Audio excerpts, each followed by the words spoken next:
चलिए class start करते हैं। So good morning everyone again. आज हमारा 11th 12th लेक्चर है, सॉरी, इलेक्ट्रोस्टैटिक्स का। और आज बेसिकली हम लोग इलेक्ट्रिक डाइपोल खत्म करेंगे हम लोग, ठीक है। अगर मैं ऑफिशियली बोलूं तो ये फर्स्ट चैप्टर एनसीईआरटी इलेक्ट्रोस्टैटिक्स आज खत्म हो जाएगा। एनसीईआरटी का फर्स्ट चैप्टर खत्म हो जाएगा और हम इस पे बेस्ड अब अपना पहला पूरा चैप्टर कर सकते हैं हम लोग, ठीक है। देखते हैं। Today's date is 19th of May।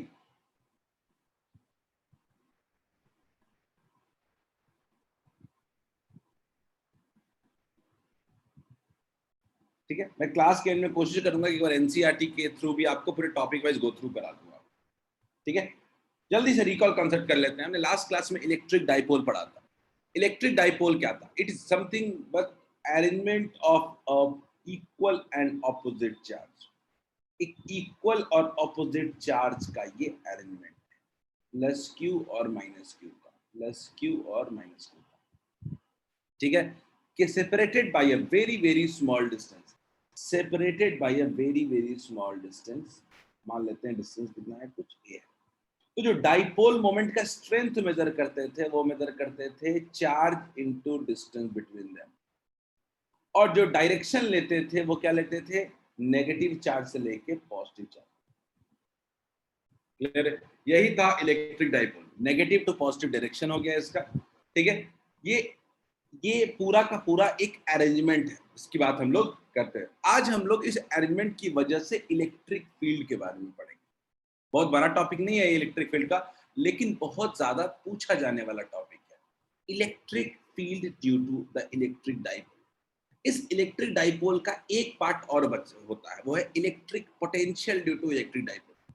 वो तब पढ़ेंगे जब हम लोग पोटेंशियल टॉपिक पढ़ेंगे, और वो भी बहुत आसान होता है। क्या, चलिए let's continue to our today's topic. Heading डालते हैं electric field due to electric dipole. बड़ा आसान टॉपिक है, तुरंत समझ में आ जाएगा। निधि, कोई दिक्कत नहीं है, समझ में आएगा थोड़ी देर में, कोई दिक्कत नहीं निधि, बताता हूं। सब लोग जल्दी से हेडिंग डालें electric field due to an electric dipole, ठीक है।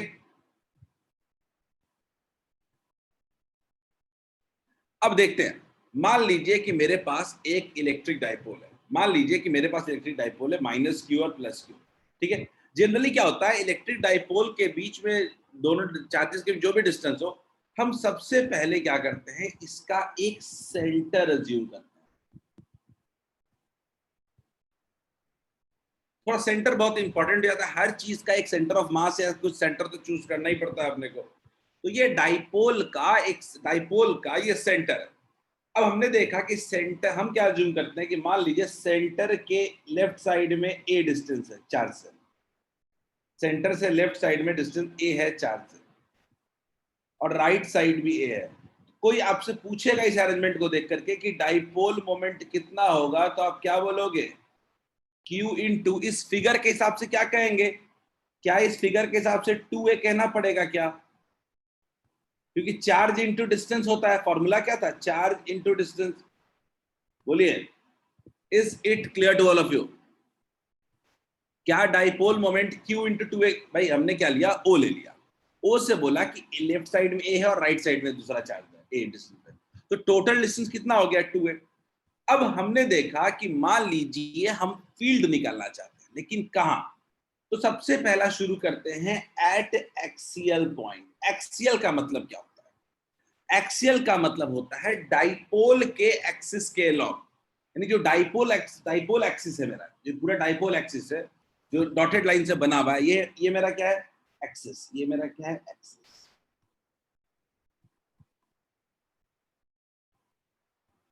अगर इसको बोलूं तो ये बेसिकली मेरा क्या है? एक्सिस है, ठीक है। तो P पॉइंट एक्सियल पॉइंट है मेरा। P पॉइंट क्या रखा गया है? एक्सिस पे रखा गया है। मैं P पॉइंट पे मान लीजिए फील्ड निकालना चाहता हूं दो चार्जेस की वजह से, पूरे डाइपोल की वजह से। अब डाइपोल की वजह से निकालने का मतलब क्या है? कितने चार्जेस हैं? दो चार्ज। सबसे पहले मान लेते हैं कि मेरा O से जो P डिस्टेंस है, जो डाइपोल के सेंटर से जो पॉइंट है वो R डिस्टेंस अवे है।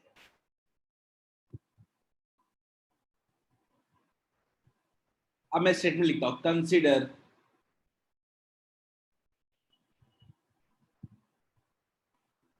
a point P along the axis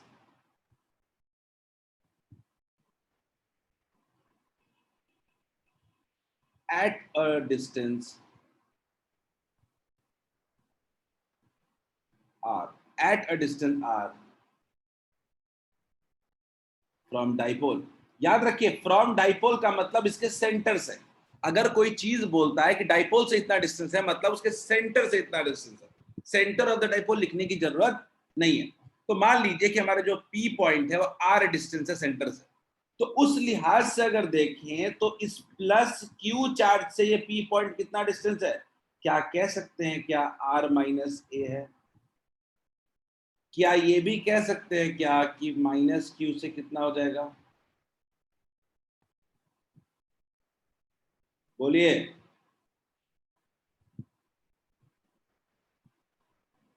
क्या ये फिगर सबको समझ में आ रहा है क्या?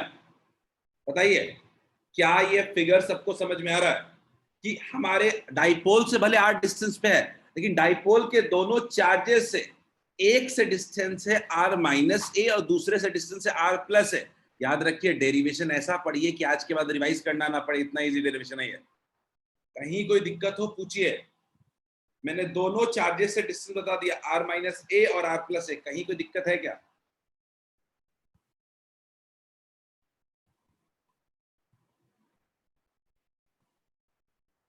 ठीक है, चलिए आगे बढ़ते हैं। अगर ये क्लियर है तो आगे बढ़ते हैं। मान लेते हैं पॉइंट पी पे, मान लेते हैं पॉइंट पी पे, पी पॉइंट पे हमारे पास फील्ड है। पी पॉइंट पे फील्ड दो चार्जेस की वजह से होगा। पी पॉइंट पे हमारे पास दो चार्जेस की वजह से होगा। एक पहला लेते हैं पॉजिटिव चार्ज की वजह से। पॉजिटिव चार्ज की वजह से जो फील्ड होगा, जो पॉजिटिव चार्ज की वजह से जो फील्ड होगा वो कैसा होगा? वो होगा अवे की तरफ। वो क्या होगा? अवे। इसको हम लोग मान लेते हैं ई प्लस। और जो नेगेटिव चार्ज की वजह से फील्ड होगा वो कैसा होगा?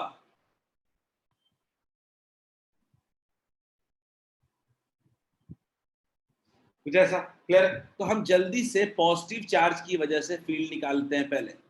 Field due to positive charge, formula क्या होता है चार्ज की वजह से? 1/4πε0 क्यू अपॉन डिस्टेंस का होल स्क्वायर होता है। तो लिख लेते हैं 1/4πε0, 1/4πε0 क्यू अपॉन डिस्टेंस कितना है? आर माइनस ए का होल स्क्वायर। डायरेक्शन क्या है? अवे।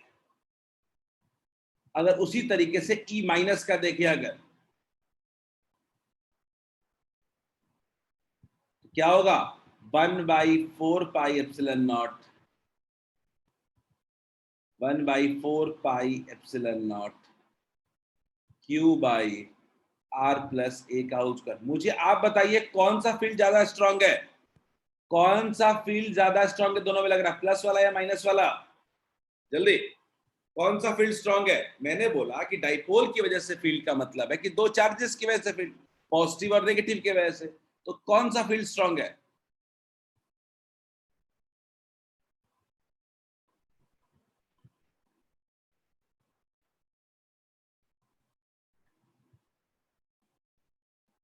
Very good.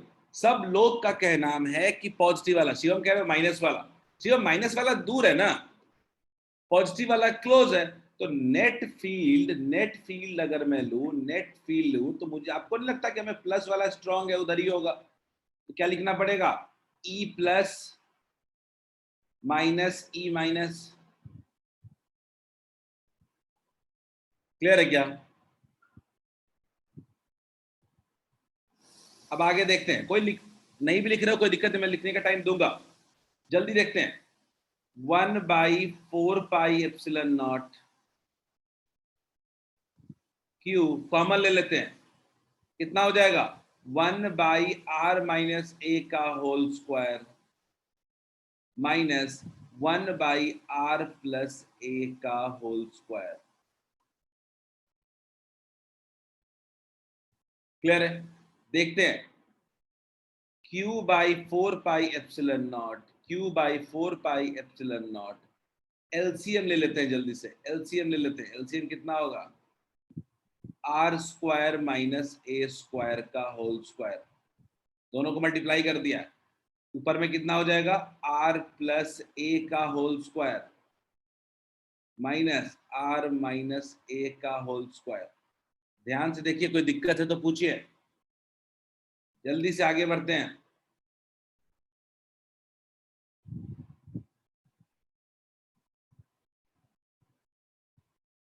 इसको और सॉल्व करेंगे, q by 4 pi epsilon naught, ये कितना हो जाएगा? a प्लस बी का whole square minus a minus b का होल स्क्वायर, कितना हो जाएगा? 4ab, 4 into a into r by are square minus A square का होल स्क्वायर। क्लियर है? अब अगर मैं एक्चुअल में फॉर्मूला की बात करूं, नेट फील्ड का, अगर मैं नेट फील्ड का फॉर्मूला का बात करूं तो ये क्या होगा? ये अवे के डायरेक्शन में होगा। अगर मैं एक्चुअल फॉर्मूले की बात करूं तो नेट फील्ड का डायरेक्शन क्या होगा? अवे की तरफ होगा। E net equals to 1/4 pi epsilon naught q into 4q into a into R divided by are square minus A square to the power 2। ये मेरा पूरा फॉर्मूला है, लेकिन चूंकि हम जानते हैं कि हमारा जो आर होता है, ए जो होता है, वो बहुत छोटा होता है, दो चार्जेस को हम बहुत ही क्लोज प्लेस करते हैं, तो एक कंडीशन लिखते हैं, कंडीशन लिखते हैं, देखते हैं। if r is very less greater, if a is very less than r, अगर a जो है वो r से बहुत ही छोटा है, क्योंकि डाइपोल के बीच का जो डिस्टेंस होता है चार्जेस के बीच का, वो बहुत छोटा होता है। If a is very less than r, तो हम क्या कर सकते हैं? नीचे में a को इग्नोर कर सकते हैं। तो अब नेट फील्ड कितना हो गया? अब नेट फील्ड मेरा कितना हो गया? नेट फील्ड मेरा हो गया 4q a r by 4 pi epsilon naught r to the power 4। एक r कैंसिल हो जाएगा, गौर से देखिएगा, q इंटू 2a, याद रखिएगा कि डाइपोल कितना होता है? डाइपोल होता है p equals to q into 2a, q into 2a dipole moment होता है। तो उस हिसाब से अगर देखें तो हम लिख सकते हैं, यहाँ पे 2 बच जाएगा p by 4 pi epsilon naught r cube. तो हमारा अब नेट फील्ड का फॉर्मूला आ गया, हमारा नेट फील्ड का फॉर्मूला आ गया, कुछ नेट फील्ड का फॉर्मूला हमारा कह सकते हैं E net equals to 1/4 pi epsilon naught 2p by are cube. बहुत ही इंपॉर्टेंट फॉर्मूला है ये।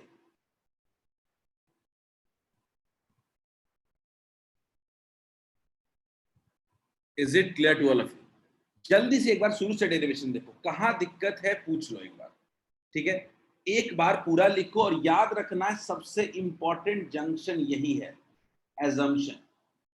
assumption if a is very less than r, हो सकता है कभी कभी फंसाने के लिए ऐसा केस ना दे आपको, a r से बहुत छोटा ना दे, तब हम लोग सीधा सीधा फील्ड निकाल लेंगे। तब ये फॉर्मूला हम लोग नहीं लगा सकते हैं 2p by r क्यूब का।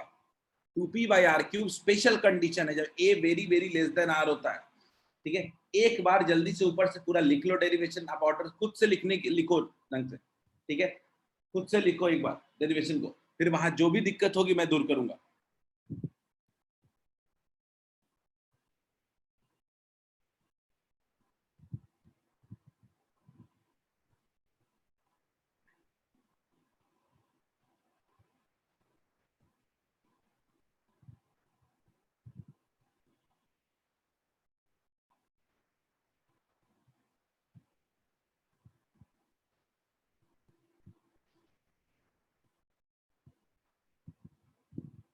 समझ समझ के लिखो।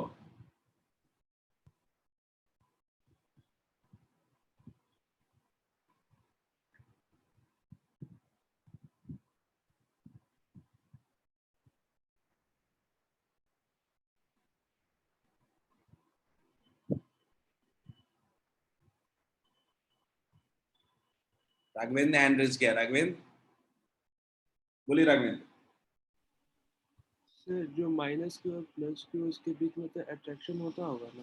राघवेंद्र आवाज बिल्कुल नहीं है। मैं आप थोड़ा तेज बोल सकते हो? सर जो माइनस क्यू चार्ज है और प्लस क्यू चार्ज है हाँ उन दोनों के बीच में अट्रैक्शन होता होगा ना? बिल्कुल होता होगा, लेकिन हम उसको कंसिडर ही नहीं कर रहे। हम अरेंज किया है ना दोनों को। तो सर वो जो माइनस क्यू चार्ज है और प्लस क्यू के बीच में इलेक्ट्रोस्टैटिक फोर्स लग रहा होगा। बिल्कुल लगेगा, क्यों नहीं लगेगा। तो सर मतलब माइनस क्यू को मूव करना चाहिए ना प्लस क्यू की तरफ। मैं बार बार कह रहा हूँ, अगर आप किसी चीज को अरेंज करते हो तो आप ये भी तो इंश्योर करोगे कि वो मूव ना करे। तब तो उसमें मैं कोई मतलब मैं एक्सटर्नल। मैं मान लीजिए कि मैं कह रहा हूँ कि मैं इसको यहाँ होल्ड किए हुए हूँ, तो होल्ड किए हुए हूँ ना, ये कैसे गिर सकता है ये। तो फिर आप एक्सटर्नल फोर्स दे रहे हैं ना उसके ऊपर। एक्सटर्नल फोर्स ले रहे हैं।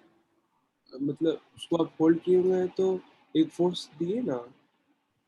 मैंने बोला मैं दोनों के बीच में कोई फोर्स नहीं ले रहा हूँ, मैं दोनों की वजह से पी पॉइंट पे कितना फील्ड क्रिएट हो रहा है ये देख रहा हूँ। तो दोनों फिर के बीच के इंटरेक्शन को तो हमने वैसे ही इग्नोर किया हुआ है। जैसे मेरे कहने का मतलब है ना जैसे ए है वो ए हमेशा फिक्स कैसे रह गया, मतलब वो तो अट्रैक्ट होगा तो वो धीरे धीरे तो कम ना होगा। एग्जैक्टली वही बात कह रहा हूँ कि मान लो कि दो बॉडी को मैं अगर बांध दूं, अगर तो वो दोनों एक दूसरे की तरफ जा पाएगा क्या? नहीं। डाइपोल का डेफिनेशन क्या था? It is an arrangement where two equal and opposite charges are placed very close to each other। यही तो एटम्स के अंदर भी होता है डाइपोल में।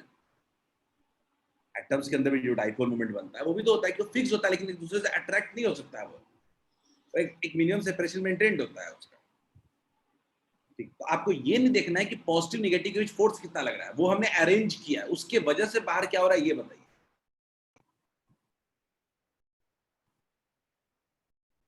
पूरा साफ साफ लिखो। फील्ड, दो दो फील्ड्स हो रहे हैं। टोटल फील्ड जो होगा वो नेट फील्ड होगा दोनों का।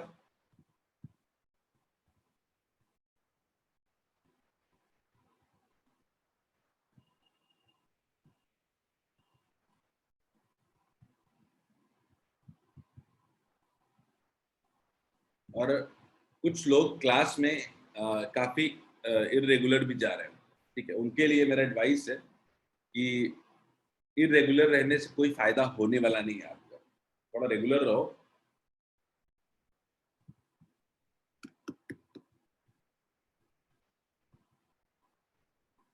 एक क्लास करोगे दूसरा नहीं करोगे तो वैसे कोई खास फायदा नहीं होगा। जल्दी लिख ले इसको। कई दिक्कत है पूछते चलो। इंपॉर्टेंट डेरिवेशन एग्जाम में खूब आता है, आसान डेरिवेशन है वैसे ये। दो दो दो चार्जेस की वजह से फील्ड लेना है, नेट फील्ड निकाल लेना है। ये एक्चुअली आप ऐसा कर चुके हो, इस तरह क्वेश्चन क्लास में हम करते हैं जल्दी कि बताओ ये अरेंजमेंट है, इसके वजह से यहाँ पे फील्ड बताओ। ठीक है, बस इसको नए नाम से हम लोग पढ़ रहे हैं। कहाँ पे क्या एजम्पशन कर रहे हैं ये बड़ा इंपॉर्टेंट है। बेहतर होगा कि आप खुद सॉल्व करें। एलसीएम कैसे लिया, इन सब चीजों को कभी कभी हम फंस जाते हैं यहाँ पे।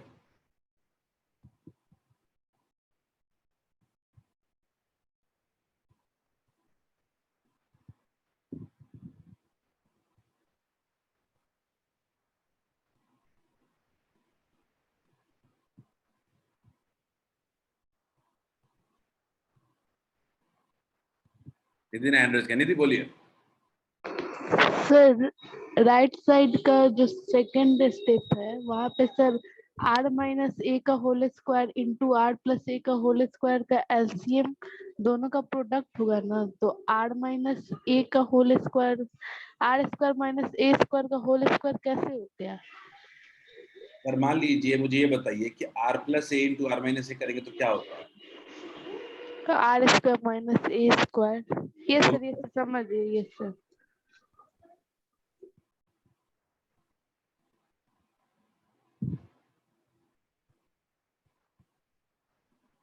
सीधा सीधा एलसीएम लिया है, दोनों को मल्टीप्लाई करना पड़ रहा है नीचे।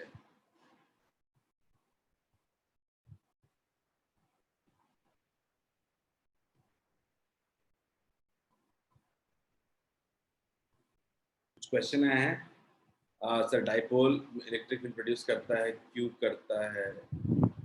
आयुषी, यस। आयुषी, आयुषी में सवाल जो आपका है कि डाइपोल इलेक्ट्रिक फील्ड क्यों प्रोड्यूस करता है। भाई हम क्या यही तो पढ़ रहे हैं कि डाइपोल के अंदर चार्ज होता है और चार्ज इलेक्ट्रिक फील्ड प्रोड्यूस करता है। इलेक्ट्रिक फील्ड कौन प्रोड्यूस करता है? चार्ज करता है। तो यहाँ भी चार्ज है, वो भी प्रोड्यूस करेगा। वैष्णवी आपका सवाल, सॉरी स्लाइड ऊपर करने को। ठीक है, अभी अभी ठीक है वैष्णवी, यही यही चाहिए ना स्लाइड?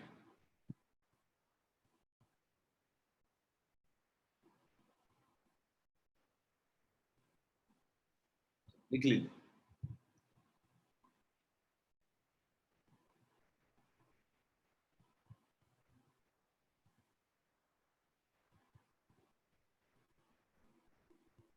लास्ट में एक दो लाइन लिखवा भी दूंगा।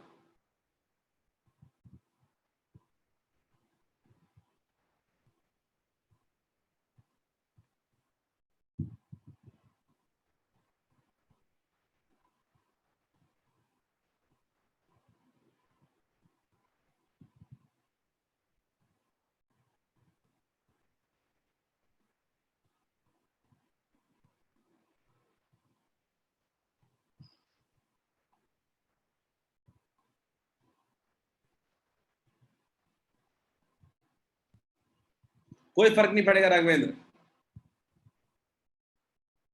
राघवेंद्र कोई फर्क नहीं पड़ेगा, बस डायरेक्शन रिवर्स हो जाएगा, बस टोटल फील्ड का डायरेक्शन रिवर्स हो जाएगा।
One by four pi epsilon naught two p by are cube.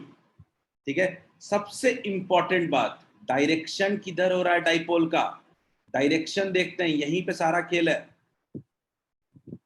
याद रखिएगा, डायरेक्शन जो नेट फील्ड का आ रहा है वो क्या आ रहा है, डाइपोल का डायरेक्शन है नेगेटिव टू पॉजिटिव, और फील्ड का डायरेक्शन भी उसी के अलोंग, इसलिए कहते हैं डायरेक्शन जो होता है वो अलोंग द डाइपोल होता है, डायरेक्शन जो होता है वो अलोंग द डाइपोल। जरूर लिखिएगा इसको, जो डायरेक्शन होता है वो अलोंग द डाइपोल। देखो डाइपोल का भी direction negative to positive same ही है, और नेट फील्ड का भी डायरेक्शन बिल्कुल सेम ही है। तो हम कह सकते हैं कि जो टोटल जो फाइनल डायरेक्शन होता है फील्ड का वो अलोंग द डाइपोल होता है। Is it clear? क्या जो डायरेक्शन ऑफ फील्ड होता है वो अलोंग द डाइपोल होता है।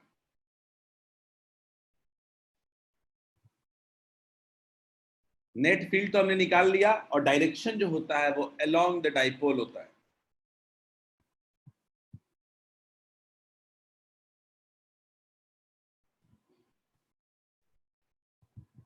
Is it clear? क्या सबको आया समझ में? कंक्लूजन है हमारा, ये हमारा कंक्लूजन है। नेट फील्ड अगर इग्नोर नहीं करेंगे तो 4 QAR by are square minus A square का होल स्क्वायर होगा।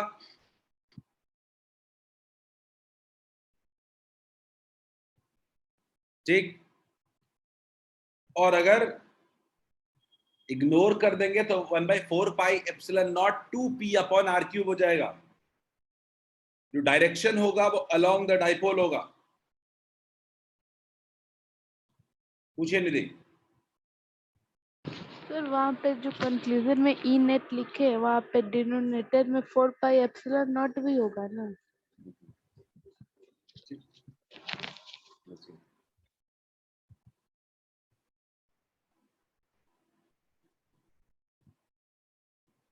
ठीक है, यहाँ पे 4 पाई एप्सिलॉन नॉट भी है।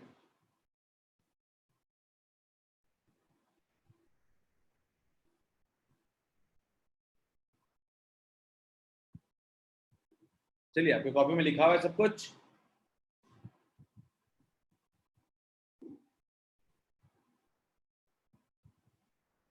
प्राची ने कहा है कि अगर a का वैल्यू 0 हो जाए, पुट करके देख लीजिए, अगर a का वैल्यू 0 हो जाएगा तो क्या होगा, पुट करके देखो, a का वैल्यू अगर 0 हो जाएगा तब तो दोनों चार्ज एक ही जगह पे हो जाएगा, तो डाइपोल बना क्या प्राची? अगर a का वैल्यू 0 हो जाएगा इसका मतलब डाइपोल है ही नहीं, तो P भी 0 हो जाएगा, तो P 0 हो जाएगा तो फील्ड भी 0 हो जाएगा। क्यों? यानी एक ही पॉइंट पे प्लस और माइनस दोनों चार्ज रखा हुआ है। आनंद ने कहा sir a is very very not less than r, तो 2kp by r square minus a square, ये कह सकते हैं, बिल्कुल कह सकते हैं। निधि ने हैंड रेस किया है, बोलिए निधि। सर डायरेक्शन जो अलोंग द डाइपोल लिखे वो एक बार समझा दीजिए। फिगर दिख रहा है? Yes sir. फिगर में क्या है, नेट फील्ड का डायरेक्शन यस ये सर। है क्या? यस फिगर सर, यस समझिए, मतलब डाइपोल का डायरेक्शन निगेटिव टू पॉजिटिव होता है, वही डायरेक्शन इलेक्ट्रिक फील्ड का भी हो जाएगा। बिल्कुल, एक्सिस के अलोंग सेम डायरेक्शन होगा एज कंपेयर टू डाइपोल। चलिए आगे बढ़ते हैं, दूसरा आते हैं, दूसरे पार्ट पे। Electric field due to electric dipole का दूसरा पार्ट आता है equatorial position. Equatorial position B part. ये इक्विटोरियल पोजीशन क्या होता है, फिर से देखते हैं। हमारे पास एक डाइपोल है, माइनस है, ये मान लेते हैं इसका एक सेंटर है, ठीक है, ये ए है और ये ए है, डाइपोल बना हुआ।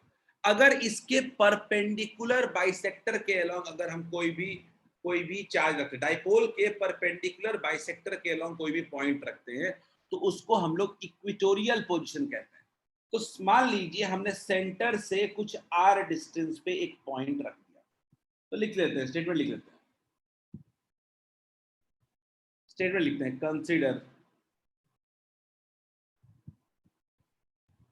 A point P. Consider a point P at a distance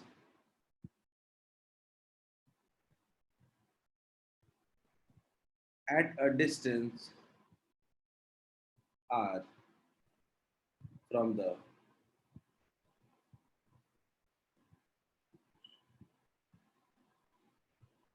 center of dipole, या सीधा सीधा डाइपोल लिखना ठीक है, सेंटर ऑफ डाइपोल लिखने की आदत डाल, from the electric dipole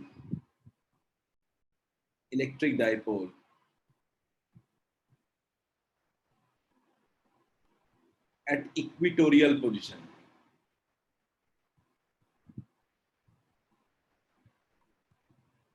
Is it clear? कोई दिक्कत है इसमें?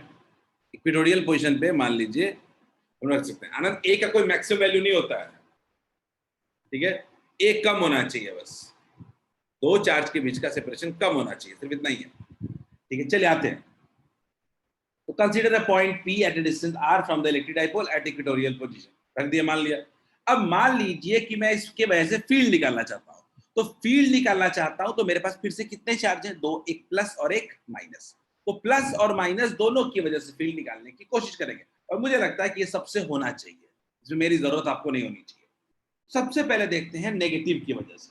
तो नेगेटिव की वजह से आपको भी पता है कि नेगेटिव की वजह से फील्ड देखने जाएंगे, तो जो फील्ड होता है नेगेटिव के अलोंग वो क्या होता है, नेगेटिव के टुवर्ड्स होता है। हमने क्या किया, फील्ड जो होता है वो नेगेटिव के टुवर्ड्स होता है, क्लियर? अगर वही मैं बात करूं, ये मेरा क्या है, ई नेगेटिव, ये मेरा क्या है, ई नेगेटिव। अगर मैं वही बात करूं पॉजिटिव की वजह से, पॉजिटिव कैसे देखते हैं एक बार,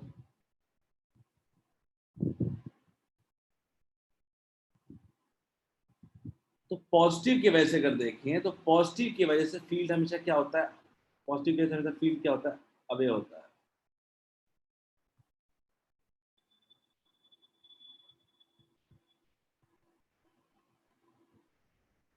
पॉजिटिव की वजह से फील्ड क्या होता है, अवे होता है, क्लियर? नेगेटिव की वजह से टुवर्ड्स, तो पॉजिटिव की वजह से अवे। कोई दिक्कत है क्या इसमें?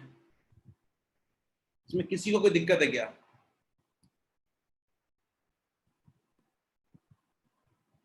मुझे बता दो एक एक करके। दो चार्ज है, नेगेटिव पॉजिटिव, नेगेटिव की वजह से फील्ड टुवर्ड्स, पॉजिटिव की वजह से अवे। सबको पता है कि ये डिस्टेंस जो होता है वो क्या होता है, under root r square plus ए स्क्वायर।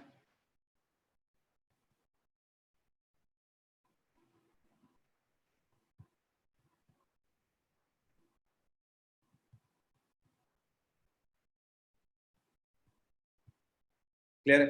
तो अगर मैं ऐसा लिखूं, थोड़ा साफ साफ लिखने की आदत भी डाल दें, कभी कभी एग्जाम में अपने आप को एक्सप्रेस करने भी आना चाहिए। ई प्लस क्या है, electric field due to positive charge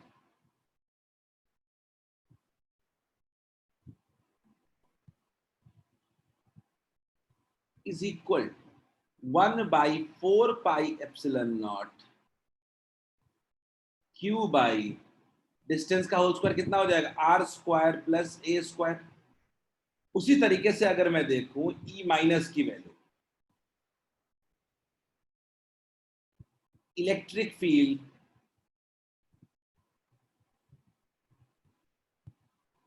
due to negative charge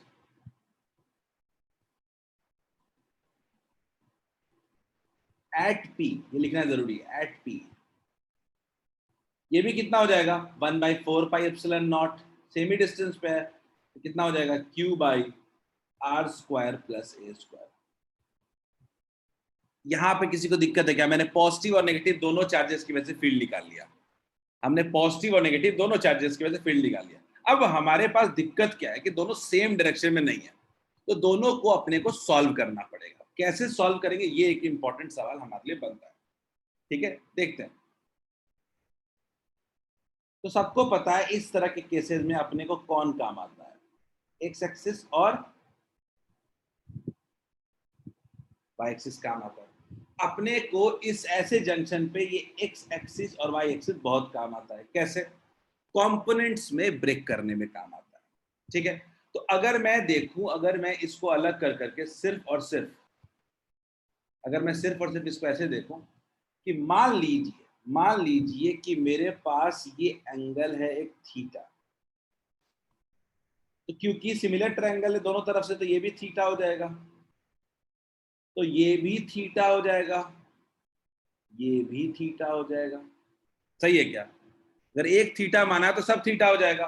तो इस ट्रायंगल में अगर मैं, मुझसे कोई पूछे कि बताइए कॉस थीटा का वैल्यू कितना होगा, कॉस थीटा, तो कॉस थीटा का वैल्यू हम कह सकते हैं it would be base by hypotenuse, यानी a upon under root r square plus A square. बोलिए, कॉस थीटा इक्वल टू क्या लिख सकते हैं, a by under root r square plus A square हो जाएगा। क्लियर है? अब हमारे पास ट्रायंगल में कॉस थीटा आ गया। अगर मैं कुछ ऐसा लिखूं, अगर मैं ऐसा लिखूं, ये दो फील्ड से मेरे पास कुछ ऐसा है,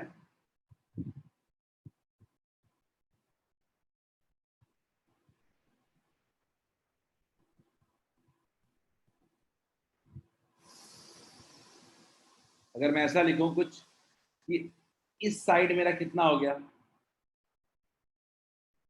e plus cos theta plus e minus cos theta, दोनों का कॉस कंपोनेंट एक ही तरफ हो जाएगा।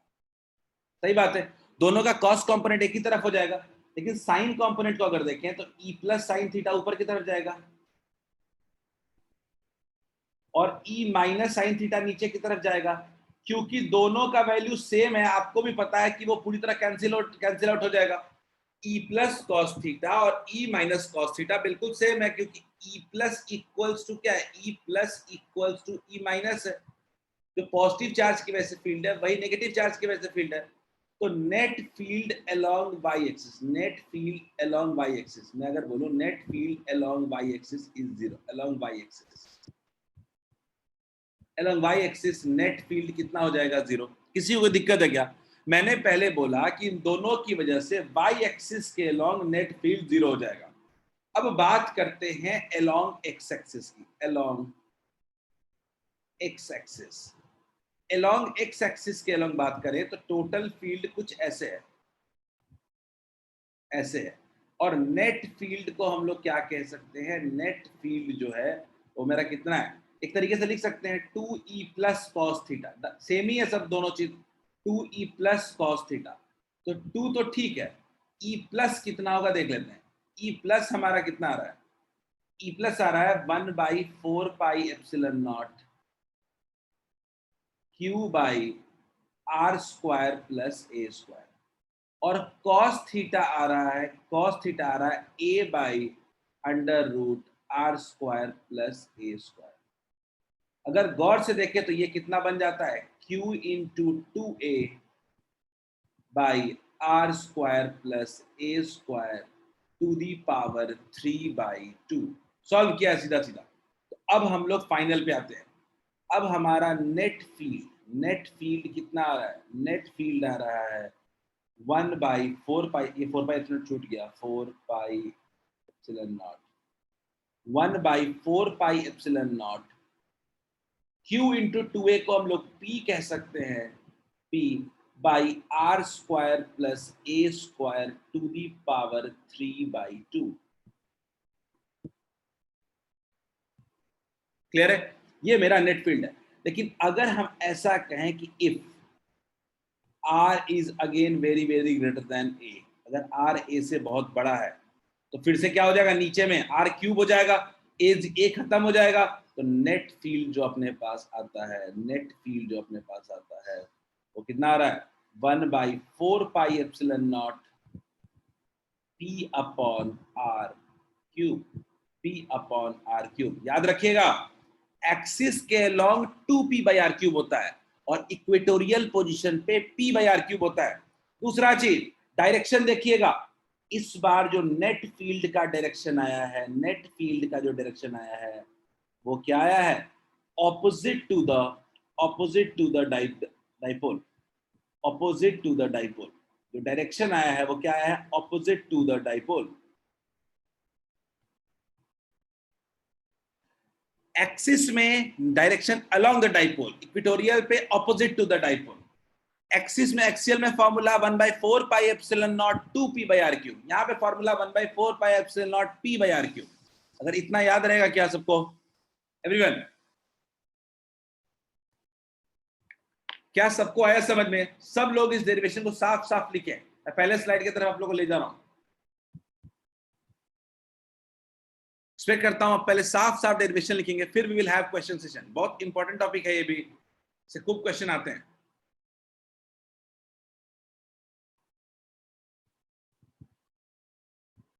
और ये डेरिवेशन फिर मैग्नेटिज्म में यूज होगा, जब वहां पे मैग्नेटिक डाइपोल की वजह से फील्ड निकालेंगे हम लोग।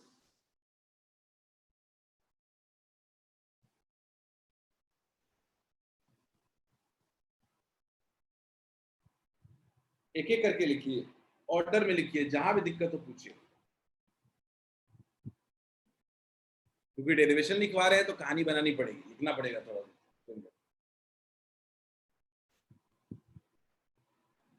दो केस होते हैं, एक आर इग्नोर नहीं, जो इग्नोर करने वाला केस है वही हमें याद रखते हैं, एक्चुअली याद वही रहता है हमारे पास।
स्लाइड ऊपर कर दूं।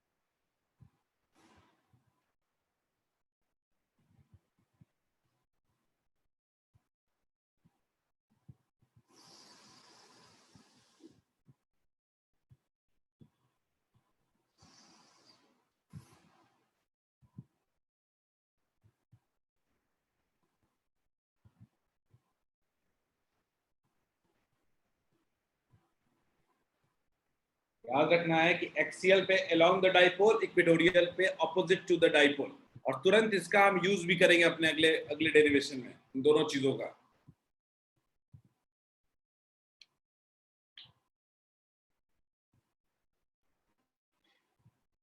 तब कभी ये सब याद नहीं हो सकता है, सब चीजें सब लॉजिक बना के रखना है कि एग्जाम में सीधे सीधे सॉल्व करेंगे।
हो गया, लिख लिया?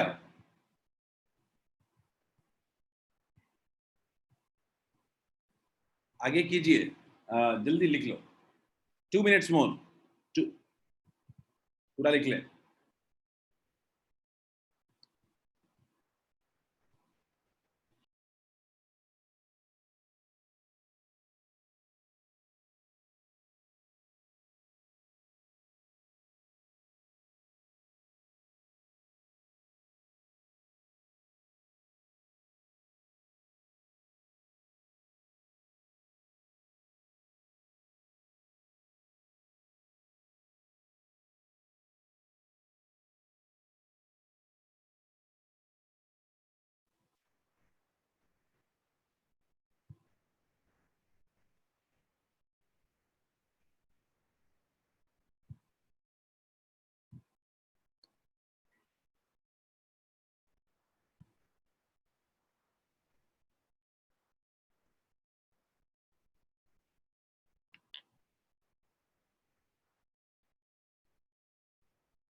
चलिए हेडिंग डालते हैं, अगला टॉपिक। चलिए आगे बढ़ते हैं, अब तीसरे डेरिवेशन की तरफ बढ़ते हैं। ये थोड़ा ट्रिकी है, ठीक है। देखो इसके डेरिवेशन के कई तरीके दिए गए हैं, पर हमारा मानना है ये एग्जाम में नहीं आया है आज तक कभी, और कभी आएगा भी नहीं, टॉपिक में दिखता भी नहीं है, ठीक है। लेकिन लॉजिक इसका बड़ा इंपॉर्टेंट है, जो एग्जाम में हम लोग बहुत काम आया है कई बार जेई वाले क्वेश्चन में हमें लॉजिक बड़ा काम आया, ठीक है। तो इसको देखने की कोशिश करते हैं। तो मान लीजिए कि वो बोलता है कि चलो एक्सियल का मतलब सीधे सीधे लाइन के अलोंग, परपेंडिकुलर पे हमने इक्वेटोरियल मान लिया, लेकिन मान लीजिए एक डाइपोल की वजह से किसी आर डिस्टेंस पे अगर मैं निकालने को बोल दूं, रैंडम डिस्टेंस पे, नॉट एक्सियल नॉट इक्वेटोरियल, और मान लेते हैं कि ये एक्सिस डाइपोल के एक्सिस से थीटा एंगल पे पॉइंट, ठीक है। तो क्या करेंगे, ठीक ठीक है। मान लीजिए हम पी पॉइंट जो है वो न इक्वेटोरियल पे है न एक्सियल पे है, वो स्पेस में है। स्पेस को जनरली हम लोग आर थीटा से यहाँ रिप्रेजेंट करते हैं। आर बोले तो डिस्टेंस और थीटा बोले तो एंगल, ठीक है। आर थीटा पे हमने रख दिया। तो कभी कभी आ सकता है कि इलेक्ट्रिक डाइपोल इन स्पेस और एट आर थीटा, ठीक है। अब बी पॉइंट पे कैसे निकालें, अब फिर से नेगेटिव लेंगे पॉजिटिव लेंगे, बहुत मेहनत वाला काम है, बहुत मेहनत वाला काम हो जाएगा। तो क्या करें, तो हमने क्या माना कि मान लीजिए हमारा ये एक डाइपोल, अब इसलिए हमारा एक डाइपोल है ये, ठीक है। डाइपोल है, कितना है हमारा डाइपोल है, अगर मैं देखूं तो ये क्या है, पी है, Q इंटू टू है, Q इंटू टू है। जहाँ पे हम जानते हैं कि ए क्या है, सेंटर से डिस्टेंस है, ये हमारा O है, ये हमारा O है, ये हमारा A है, ये हमारा A, हम जानते हैं ये हमारा डाइपोल है, ठीक है। तो मैंने बोला कि ये डाइपोल के ना एक्सियल है ना इक्वेटोरियल है, तो क्या हम ऐसा मान सकते हैं क्या कि ये डाइपोल का दो कंपोनेंट है। ये वेक्टर को डाइपोल देखो, ये वेक्टर क्वांटिटी है, तो मैं अगर बोलूं कि इस डाइपोल का दो कंपोनेंट है, एक कंपोनेंट मेरा जो है वो मान लेते हैं कि एक कंपोनेंट है कुछ ऐसा,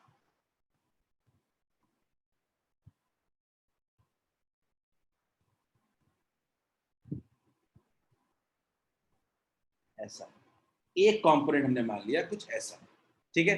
इस कंपोनेंट को हमने क्या नाम दिया, इस कंपोनेंट को हमने नाम दिया, इस कंपोनेंट को हमने नाम दिया P cos theta, P cos theta, P cos theta. और एक और डाइपोल का कंपोनेंट क्या हो जाएगा, परपेंडिकुलर हो जाएगा कुछ,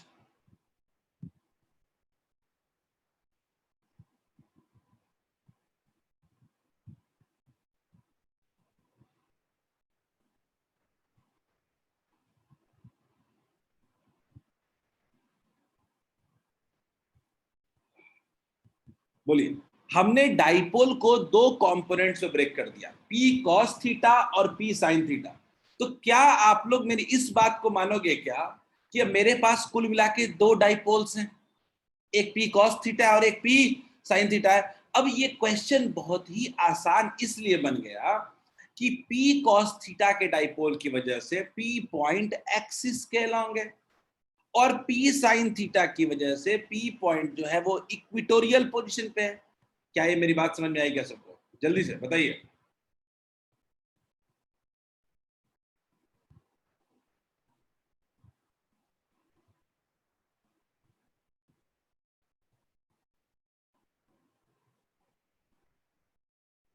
वैष्णवी, नहीं आया समझ में, मैं फिर से बता रहा हूं। मैंने बोला कि मैंने डाइपोल को दो पार्ट में ब्रेक कर दिया, पी कॉस थीटा और पी साइन थीटा, ठीक। अगर मैं पी कॉस थीटा के लिए देखूं तो पी पॉइंट उसी के लाइन के अलॉन्ग आ रहा है, तो क्या हम कह सकते हैं कि पी पॉइंट जो है, वो जो पॉइंट है हमारा वो एक्सियल पॉइंट पे है फर्स्ट डाइपोल के, पी कॉस थीटा वाले डाइपोल के जो हमारा पॉइंट है वो एक्सियल पोजीशन पे है, लेकिन जो पी साइन थीटा वाला जो है उसके लिए वो इक्वेटोरियल पोजीशन पे, वही पॉइंट, यानी एक ही पॉइंट एक डाइपोल के लिए एक्सियल पे है और दूसरे डाइपोल के लिए इक्वेटोरियल पोजीशन पे है। क्या ये बात समझ में आई क्या सबको, बोलिए जल्दी। बस इतना ही समझना है और इसके अलावा कुछ नहीं समझना है।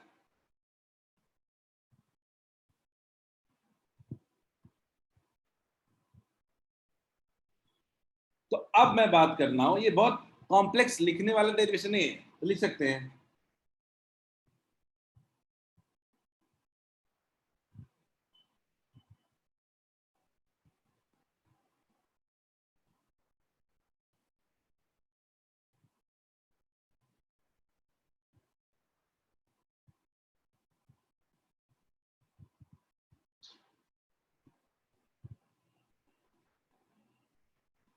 डाइपोल पी कॉस थीटा के लिए हम देख रहे हैं कि हमारा वो एक्सियल पोजीशन पे है, तो फील्ड देख ले क्या इसके वजह से फील्ड कितना होगा, फील्ड वन मान लेते हैं, फील्ड वन 1/4πε0। एक्सियल पोजीशन के लिए फॉर्मूला जो होता है 2p cos थीटा, 2p/r³ होता है, यहाँ पे तो p मेरा p cos थीटा है, तो 2p/r³ लिख सकते हैं। बोलिए कोई दिक्कत है क्या, बोलिए। सेंटर ऑफ डाइपोल के r डिस्टेंस पे तो है, और यहाँ पे p की जगह कितना हो जाएगा, p cos थीटा। बोलिए क्या हम लोग कह सकते हैं क्या फर्स्ट का और ये भी हम जानते हैं, हम ये भी जानते हैं कि एक्सिस के अलोंग वाला जो डाइपोल होता है वो एक्सिस के अलोंग पॉइंट पे जो डाइपोल होता है वो डाइपोल के अलोंग होता है, यानी P cos थीटा की वजह से जो फील्ड होगा वो कुछ ऐसे होगा, डाइपोल के अलोंग होगा, कितना हो जाएगा E1। बोलिए, is this clear to all of you? बहुत सिंपल भाषा में बोल रहा हूं, एक लिखा हूं मैग्नीट्यूड, तो हम जानते हैं कि एक्सियल पॉइंट पे मैग्नीट्यूड होता है 2p/r³, और डायरेक्शन क्या होगा, डाइपोल के अलोंग। क्या ये पार्ट क्लियर है सबको? अब थोड़ा आगे देख लो अगली कहानी। फोर दोनों सब रिवाइज हो जाएगा इसमें। For dipole P sin theta, अगर डाइपोल P sin थीटा की बात करें तो P is eight equatorial position,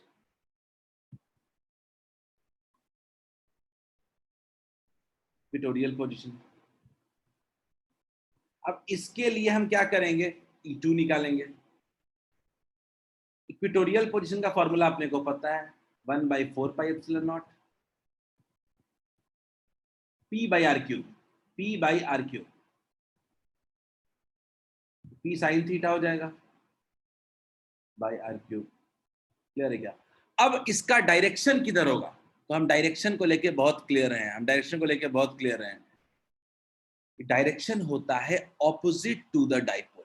याद कीजिए, डायरेक्शन होता है ऑपोजिट डाइपोल, यानी P sin थीटा के ऑपोजिट होगा। तो बोलिए, क्या हम E2 का डायरेक्शन कुछ ऐसे कह सकते हैं क्या?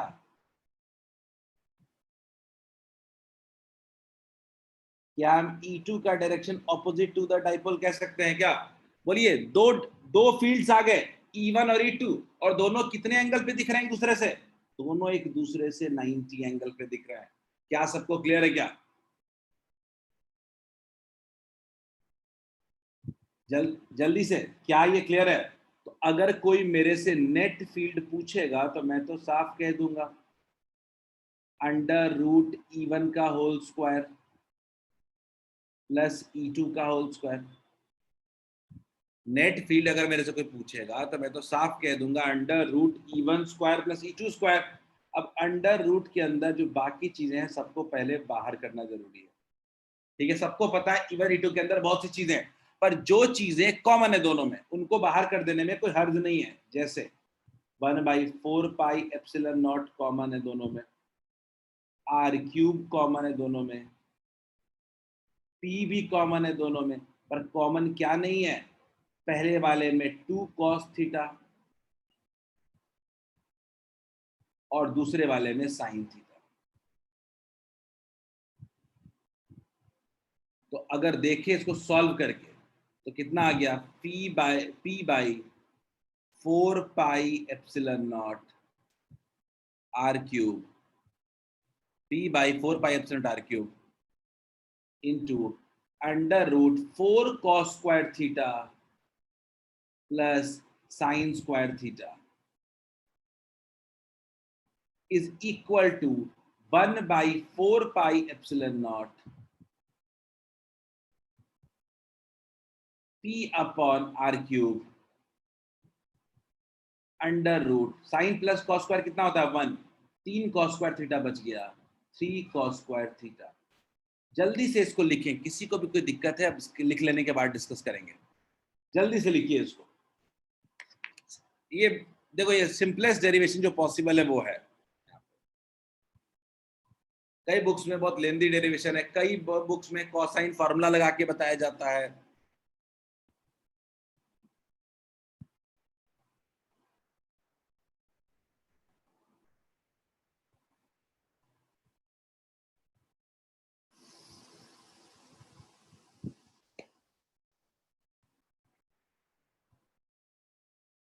जल्दी लिखिए।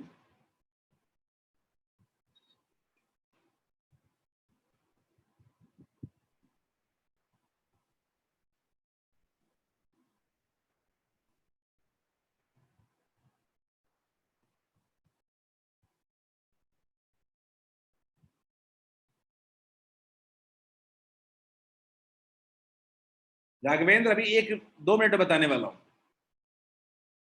लेकिन राघवेंद्र पिछला वाला डेरिवेशन के हेल्प से तो ये बना है। तो इसकी हेल्प से वो करने के लिए कह रहे हो आप, कोई दिक्कत नहीं है, बताता हूँ कैसे होगा। ये जनरल फॉर्मूला याद रखने की चीज होती है, मैं बताऊंगा कैसे।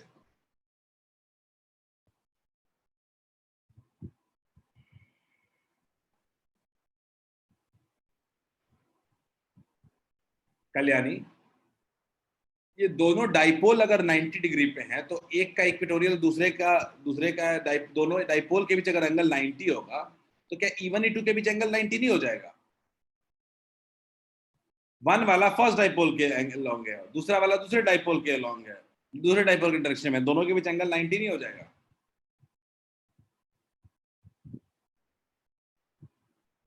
E1 P1 की वजह से है, E2 P2 की वजह से है, E1 P cos थीटा के लॉन्ग है, E2 P sin थीटा के लॉन्ग है।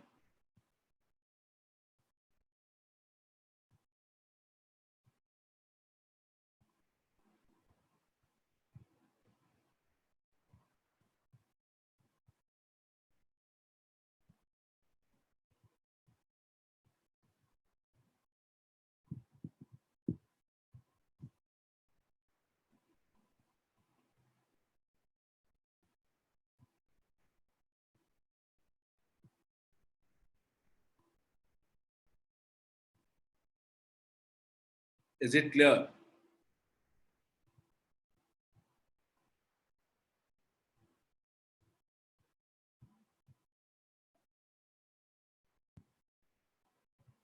वैसे मैंने एक गलती तो किया है, गलत लिखा है, पी कॉस थीटा वाला के लॉन्ग लिखा है, ठीक है, और पी साइन नहीं, ठीक है, ठीक है।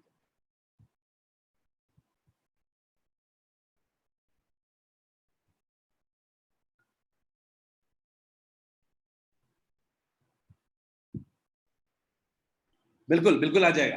तो अभी जो हमने पढ़ा कि at in space at r theta, at r comma theta अगर किसी पॉइंट पे देखना चाहते हैं हम लोग, तो याद रखिएगा E इक्वल्स टू होता है 1/4 पाई एप्सिलॉन नॉट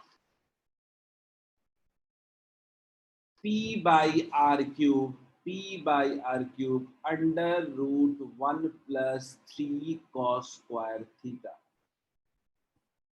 इसी में अगर बोलें कि अगर मान लीजिए मैं कहूं कि एक्सियल पॉइंट क्या निकाल सकते हैं क्या इससे, एक्सियल पॉइंट, तो लिखते हैं हम लोग eight axial position, eight axial position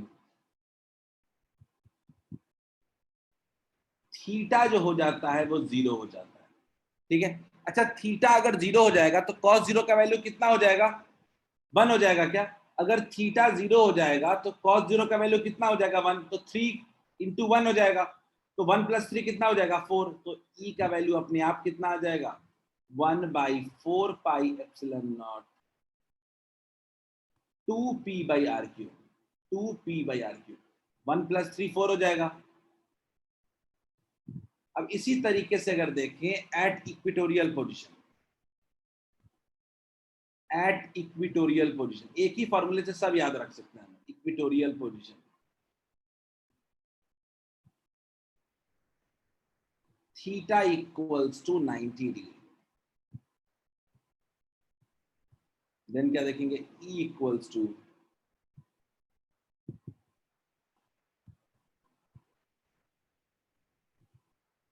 cos 90 का वैल्यू कितना होता है? 0, cos 90 का वैल्यू 0, खत्म हो जाएगा तो 1 बचेगा सिर्फ। बोलिए, cos 90 का वैल्यू 0 हो जाएगा क्या? यही क्या आप तक पढ़े हैं क्या आप लोग? यही 3 चीजें तो अभी तक हमने पढ़ा है, हमने पूरा का पूरा ये एक साथ कंक्लूजन ड्रॉ कर दिया। बोलिए, क्लियर है क्या? और नेट फील्ड याद रखिएगा, नेट फील्ड होगा, सॉरी ये उल्टा लिख रहा हूं, -q से +q, ये पूरा डायरेक्शन उल्टा गलत बना हुआ है, इसको मत ड्रॉ कीजिएगा, ठीक है। जल्दी से इसको लिख लीजिए, मैं कंक्लूड करके खत्म करता हूं। और ये सब तब होगा जब a बहुत छोटा होगा, याद रखिए तीनों फॉर्मूले तभी लगेंगे। यही है डाइपोल की वजह से फील्ड का फॉर्मूला। बस एक्सियल में याद रखिएगा, एक्सियल में याद रखिएगा, एक्सियल में बस यहां लिख देता हूं मैं,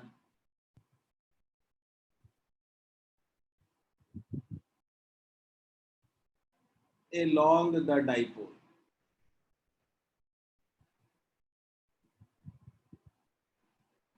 ठीक है, opposite to the dipole.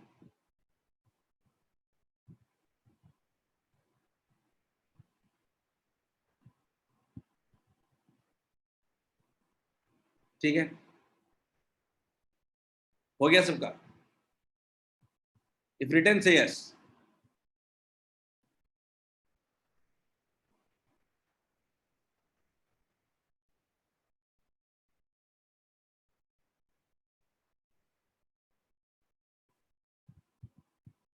Good.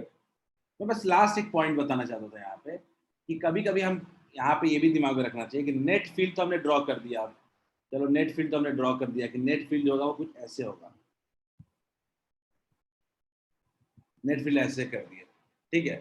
याद रखिएगा इसमें कभी कभी पूछ सकता है कि एंगल मेड विद E2 कितना होगा, तो आपको पता होना चाहिए वेक्टर में tan theta equals to perpendicular by base होता है, तो आपको एंगल भी निकालने को दिया जा सकता है। तो वो ये फॉर्मूला, ये पिक्चर विजुअलाइज होना चाहिए।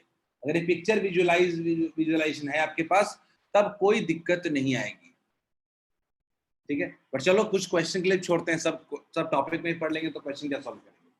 चलिए एक क्वेश्चन दिया हुआ है, जल्दी देखते हैं इसको, जल्दी ट्राई करें इस क्वेश्चन को। सिंपल क्वेश्चन है, जल्दी जल्दी छोटे छोटे 2-3 क्वेश्चन कर लेते हैं।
अंजन ने 2:1 बोला, अंजन देख लेते हैं।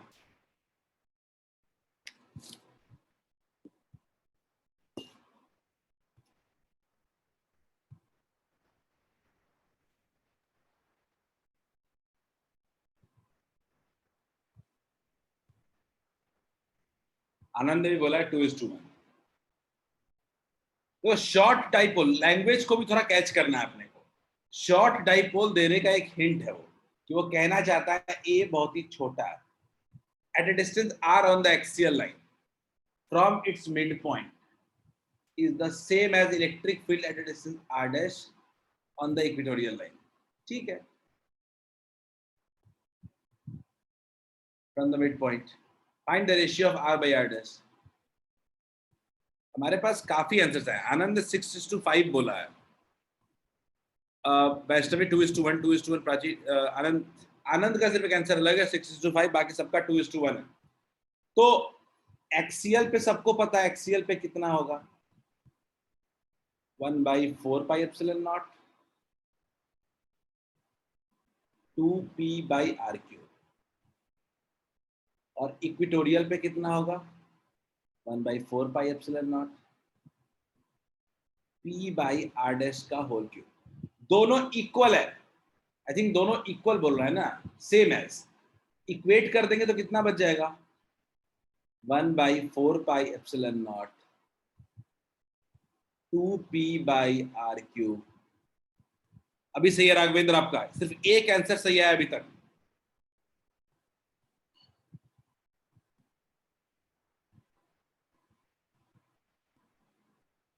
p बाई आर डैश का होल क्यूब। p और p इतना कैंसिल कर देते हैं तो क्या बचा अपने पास 2 by are cube equals to 1 by are dash का होल क्यूब। गौर से देखते हैं अपने को क्या चाहिए, r बाई आर डैश चाहिए, तो r बाई आर डैश का whole cube equals to 2 r by r dash की वैल्यू कितनी हो जाएगी? 2 to the power 1/3। Is it clear? Anand क्या लिख रहे हो आनंद? 10:11:10।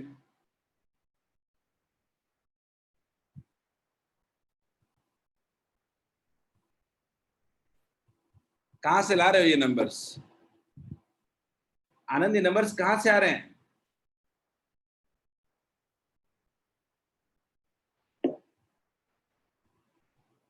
अप्रॉक्स लेके?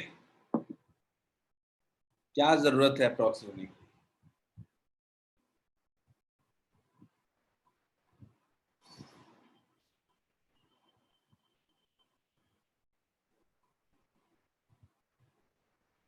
बिल्कुल, काफी लोगों ने जो रेशियो बताया वो क्यूब का ही रेशियो बताया था, वो r बाई r डैश का रेशियो नहीं बताया था, इसीलिए गलत आ रहा था। ठीक है, बस समझ में आ गया ना? और ऑप्शन में तो वो दोनों रह जाएगा, अब गलत कर दोगे। चलो ट्राई करते हैं अगला क्वेश्चन। आई होप सबको समझ में आ गया होगा। किसी को दिक्कत है क्या? नहीं देखो यार, उतना सॉल्व तो मैंने किया नहीं है, तो मैं फिर अब वैलिडेट नहीं कर सकता हूँ कि वो सही है कि गलत है। होपफुली आप 2 का 1/3 का वैल्यू निकाल करके देख लें। ठीक है, चलिए आगे बढ़ते हैं। Let's try this one. Again easy question है, अगेन इजी क्वेश्चन है।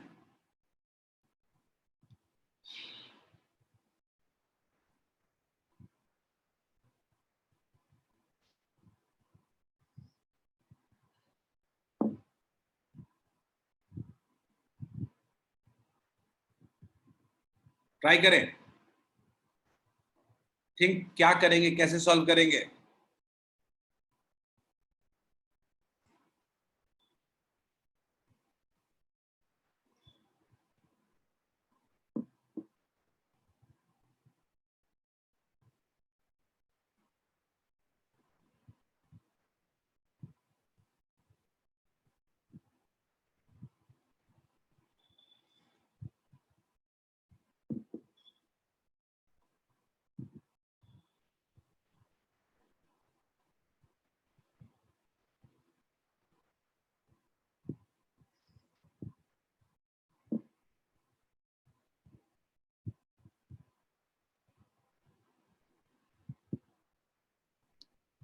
सब लोग ट्राई करें।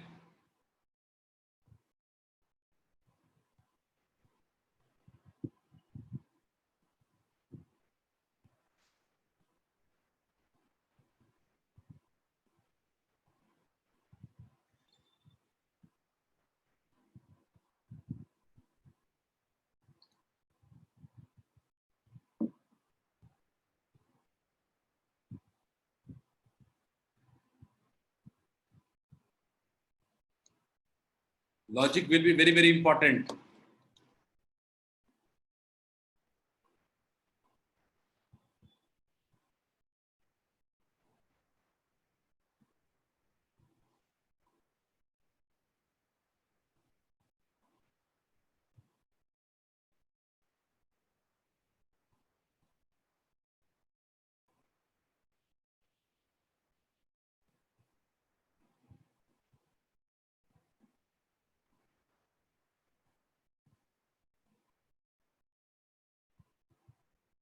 दीप दीप, लॉजिक क्या लगा है मुझे जल्दी बता दो।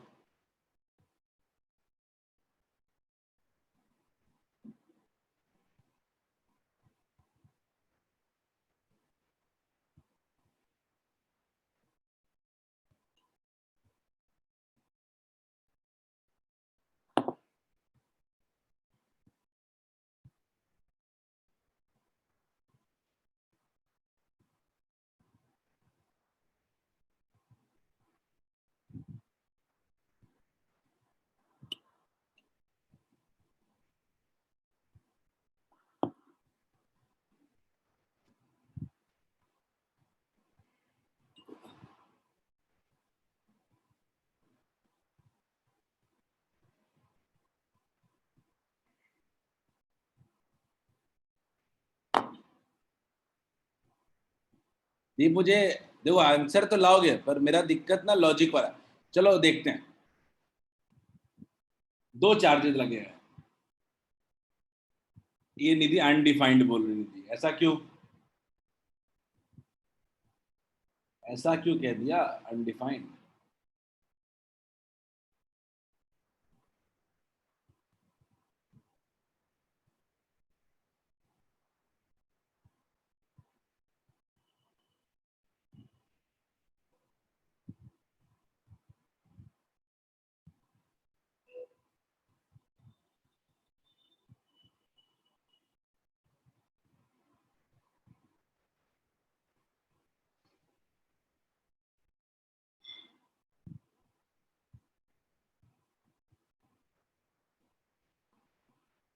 कितने लोगों ने फॉर्मूला लगाया है?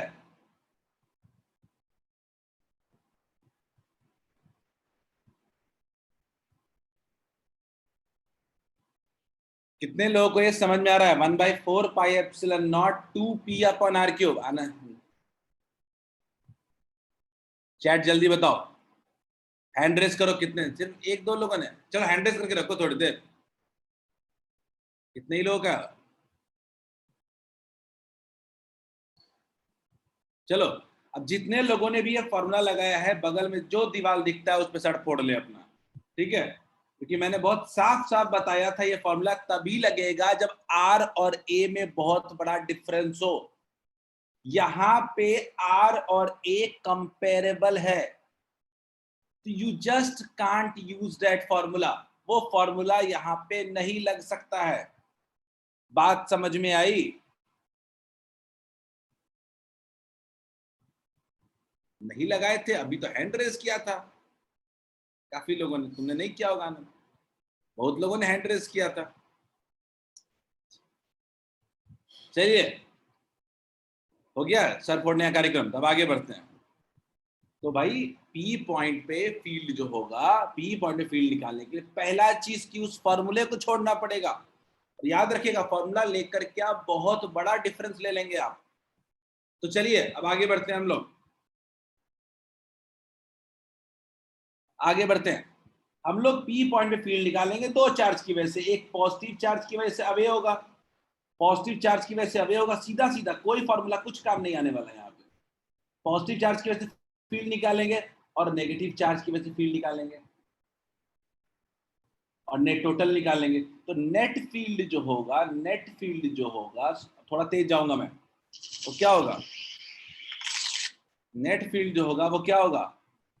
E plus minus E minus. जल्दी देखिएगा,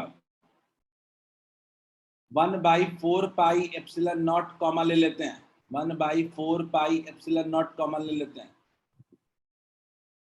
देखते हैं, Q/r² होता है। Q कितना?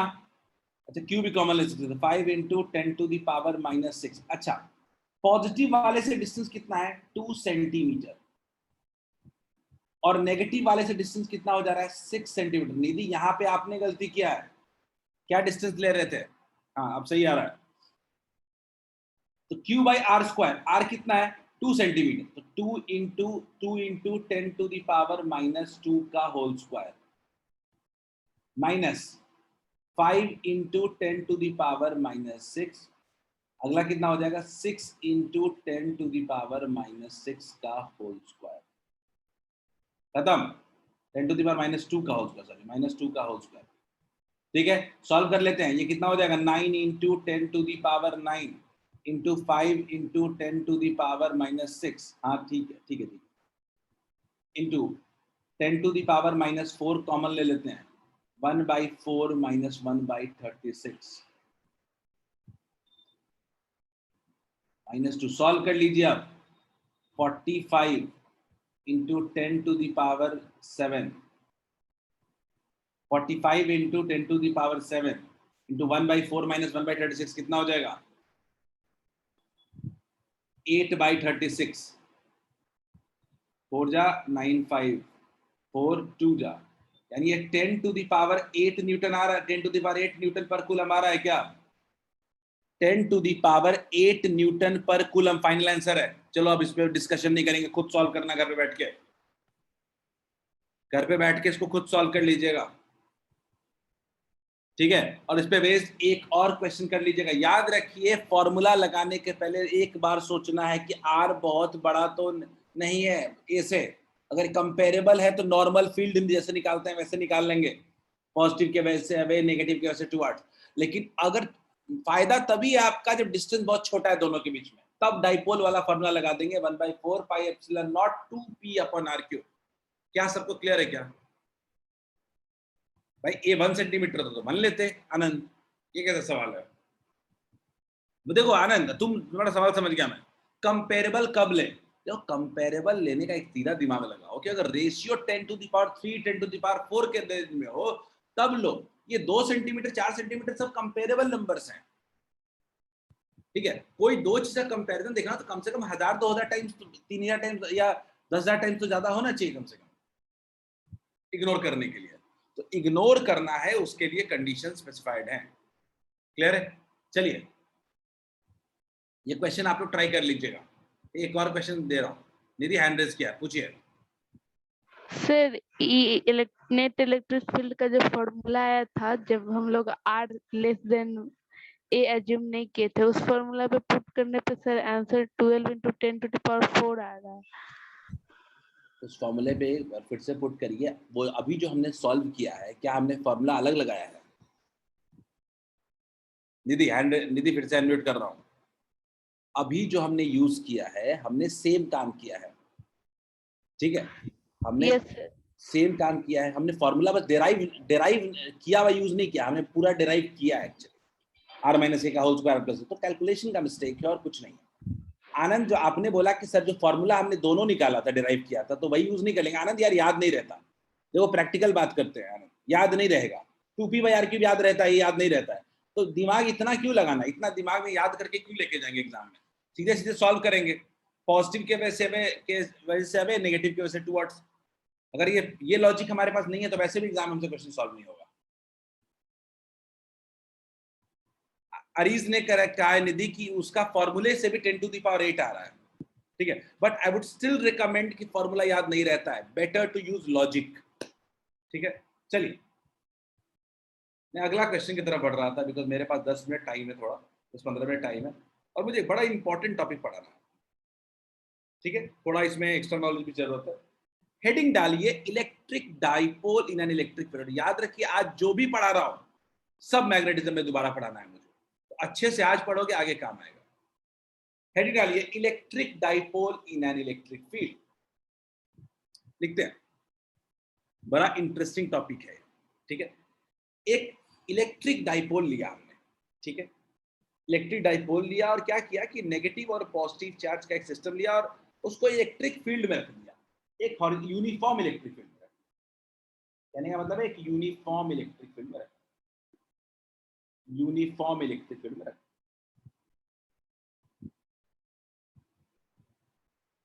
ठीक है? यूनिफॉर्म इलेक्ट्रिक फील्ड में रख दिया। अब हमने देखा कि पॉजिटिव और नेगेटिव दोनों चार्जेस पे लगेंगे फोर्स। दोनों चार्जेस पे क्या लगेगा? फोर्स लगेगा। पॉजिटिव पे कैसे लगेगा?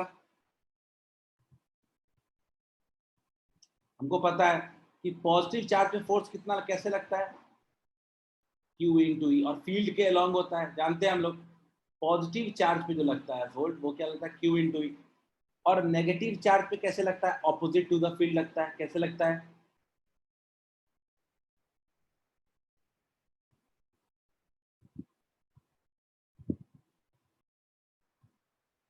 सही बात है क्या? तो एक बात तो हम कह सकते हैं कि net force on dipole, net force on dipole is equal to कितना हो जाएगा? QE - QE इक्वल्स टू क्या हो जाएगा? 0। सब लोग इस बात से एग्री करते हैं क्या कि अगर एक यूनिफॉर्म इलेक्ट्रिक फील्ड में अगर हमने एक डाइपोल को रखा तो net force on dipole would be 0। ये डेरिवेशन खूब आता है, ये सब डेरिवेशन, ठीक है? थोड़ा इसे टफ होता है मैग्नेटिक डाइपोल वाला, लेकिन ये इजी है, तो ये भी एग्जाम में आ सकता है। तो क्या नेट फोर्स इक्वल्स टू 0 समझ में आया क्या?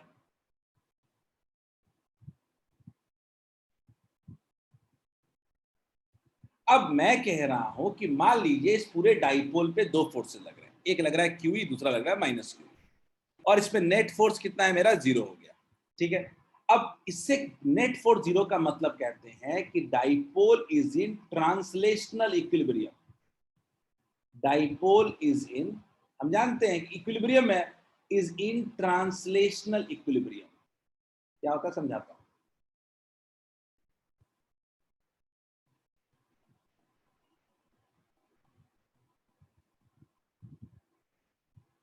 मेरा कहने का मतलब है कि बॉडी मूव नहीं कर सकता है क्योंकि बॉडी पे नेट फोर्स क्या है, जीरो। डाइपोल पे क्योंकि नेट फोर्स जीरो है तो जो डाइपोल है वो एक जगह से दूसरे जगह तक मूव नहीं कर सकता है। क्लियर है? क्योंकि ये इक्विलिब्रियम है, तो हम पढ़ चुके हैं फोर्स जीरो हो गया मतलब बॉडी इक्विलिब्रियम है, बॉडी मूव नहीं करेगा।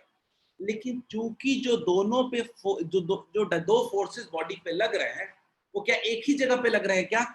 नहीं, वो दोनों फोर्स, एक फोर्स यहां लग रहा है और दूसरा फोर्स यहां लग रहा है।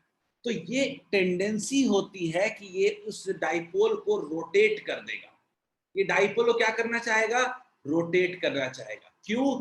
बिकॉज दोनों फोर्सेस डिफरेंट पॉइंट पे लग रहे हैं। यहां पे आपको रोटेशन नहीं पढ़ने का थोड़ा नुकसान होगा, ठीक है, क्योंकि आपने रोटेशन नहीं पढ़ा है तो यहाँ पे आपको हल्का सा एफर्ट ज्यादा लगाना पड़ेगा। अगर रोटेशन पढ़ चुके होते तो ये बड़ा आसान होता। लेकिन हम देखते हैं कि हम कैसे समझते हैं। तो मैं बॉडी को कह रहा हूं कि बॉडी मूव नहीं करेगा। मान लो ये बॉडी पे एक इधर फोर्स लगा रहा है और एक इधर फोर्स लगा रहा है, बॉडी मूव नहीं करेगा, लेकिन बॉडी रोटेट तो कर सकता है। बॉडी रोटेट कर सकता है। तो जब बॉडी रोटेट कर सकता है तो कैसे रोटेट करेगा? यहीं पे एक टर्म आता है टॉर्क।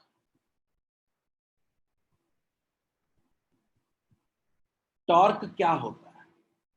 याद रखिएगा, फोर्स जैसे ट्रांसलेशनल एबिलिटी होता है, टॉर्क होता है रोटेशनल एबिलिटी। इसके बारे में हम अलग से पढ़ेंगे, लेकिन अभी टॉर्क का फॉर्मूला हम क्या जान सकते हैं? तो टॉर्क इक्वल्स टू होता है, टॉर्क इक्वल्स टू होता है हमारे पास R vector cross F vector. Torque होता है R vector cross F vector. अब ये टॉर्क कैसे निकालते समझते हैं, या इसको लिखते हैं हम लोग आर एफ साइन थीटा भी लिख सकते हैं। आर एफ साइन थीटा कैसे देखते हैं? तो इसको टॉर्क को समझने के लिए हम लोग इस डाइपोल में किसी एक पॉइंट को चूज कर लेते हैं ओरिजिन के तौर पर। किसी एक पॉइंट को चूज कर लेते हैं ओरिजिन के तौर पर। तो मैं क्या करता हूं, मैं चूज कर लेता हूं इस माइनस क्यू चार्ज को एज अ ओरिजिन, ठीक है, और मैं देखना चाहता हूं अबाउट ओ। अबाउट ओ कुल मिला के दो फोर्सेस लग रहे हैं। दो फोर्सेस लग रहे हैं, एक लग रहा है F1 और दूसरा लग रहा है F2 मान लेते हैं। कुल मिला के मेरे पास दो फोर्सेस लग रहे हैं। तो पहला वाला फोर्स जो है, पहला वाला फोर्स जो है वो मेरा क्या है? पहला वाला फोर्स उसी पॉइंट पे लग रहा है माइनस क्यू पे, और दूसरा वाला फोर्स लग रहा है क्यू पॉइंट। मैं डिस्टेंस ले लेता हूं। ये डिस्टेंस हमको पता है कितना है, दोनों के बीच का डिस्टेंस कितना है? 2a है। दोनों के बीच का डिस्टेंस क्या है? 2a है, ठीक है। तो अपने को डिस्टेंस तो पता चल गया, अपने को r पता चल गया। हम कह सकते हैं कि r कितना है? 2a है, ठीक है। अच्छा, एक चीज और देखते हैं। r जो होगा उसको कैसे लिखते हैं? ऐसे डिनोट करते हैं। r को हम डिनोट करते हैं ऐसे, r पोजीशन वेक्टर, ठीक है। तो अगर r और f के बीच का एंगल देखें, अगर r और f के बीच का एंगल देखें तो मान लीजिए कि ये थीटा बन रहा है, तो ये भी कितना बनेगा? थीटा बनेगा। तो हम ये कह सकते हैं यहाँ पे कह सकते हैं कि टॉर्क इक्वल्स टू कितना हो जाएगा? टॉर्क इक्वल्स टू हो जाएगा आर एफ साइन थीटा। अच्छा, मेरा फोर्स कितना है? फोर्स कह सकते हैं क्या मेरा Q इंटू ई है? क्लियर है क्या? दूसरा, R कितना है मेरा? 2 इंटू ए है, और कितना है? साइन थीटा है।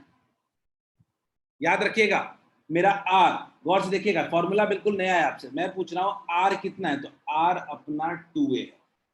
ओरिजिन से उस पॉइंट जहां पे फोर्स लग रहा है उसका डिस्टेंस कितना है? 2a है। फोर्स कितना है मेरा लग रहा है? QE लग रहा है, और साइन थीटा। तो यहीं से अपना फॉर्मूला बनता है Q इंटू 2a। याद रखिए, Q इंटू 2a को क्या कह सकते हैं हम लोग? P, और क्या बचा? E sign theta. तो टॉर्क इक्वल्स टू आ जाता है अपने पास, टॉर्क इक्वल्स टू फॉर्मूला बन जाता है, टॉर्क इक्वल्स टू आ जाता है PE साइन थीटा।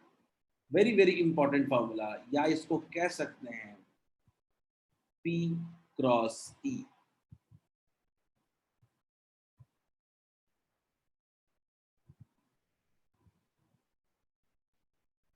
तो कह सकते हैं P क्रॉस E। चलो देखते हैं कितने लोगों को समझ में नहीं आया, जल्दी से फिर मैं एक्सप्लेन करूंगा दोबारा। जल्दी से इसको लिख ले पहले।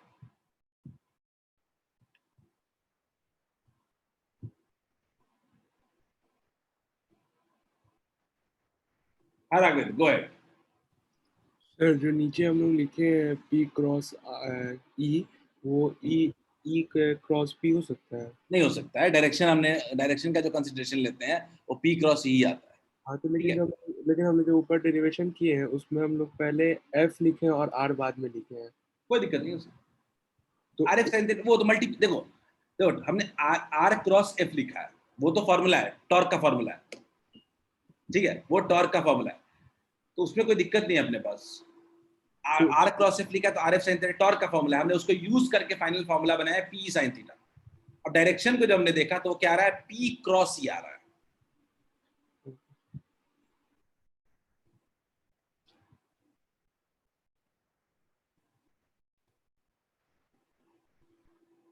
लिख लो, मैं आपको थोड़ा इसको लेके और अलग से भी समझाऊंगा। ठीक है, थोड़ा और समझाऊंगा इसको हल्का सा। 5 मिनट क्लास को एक्सटेंड करूंगा।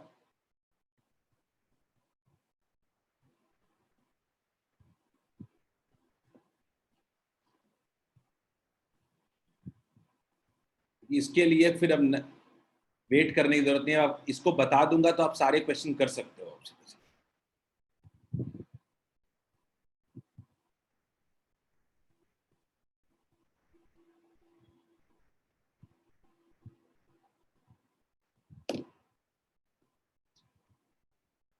आनंद, मैं इसको अब अलग तरीके से समझाऊंगा। अब मैं इसको अलग तरीके से समझाऊंगा, आप इसको लिख लो पूरा, मैं अब अलग तरीके से समझाऊंगा, क्योंकि मुझे पता है कि आप कह जरूर रहे हो कि आपको समझ में आ गया, लेकिन आपको रोटेशनल टॉर्क समझ में नहीं आया होगा। ठीक है, तो मैं आपको एक अलग तरीके से समझाऊंगा ताकि आपको ये बड़े आसानी से समझ में आ जाए। ठीक है, चलो ध्यान दो थोड़ा सा, और लिखने का थोड़ा लिख रहे हो तो टाइम दूंगा मैं उसको।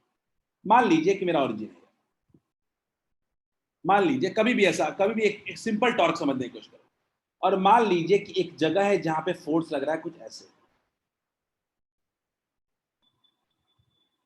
मान लीजिए एक जगह ऐसा फोर्स लग रहा है पी पॉइंट। अगर मेरे से कोई पूछे कि बताओ इस पी पॉइंट पे जो फोर्स लग रहा है उसका ओ के अबाउट टॉर्क कितना होगा, ओ के अबाउट टॉर्क कितना होगा। टॉर्क हमेशा किसी पॉइंट के अबाउट निकालते हैं, तो सबसे जो पहला काम हम करते हैं वो लेते हैं आर वेक्टर, पोजीशन वेक्टर। तो पोजीशन वेक्टर कैसे बनाएंगे हम लोग,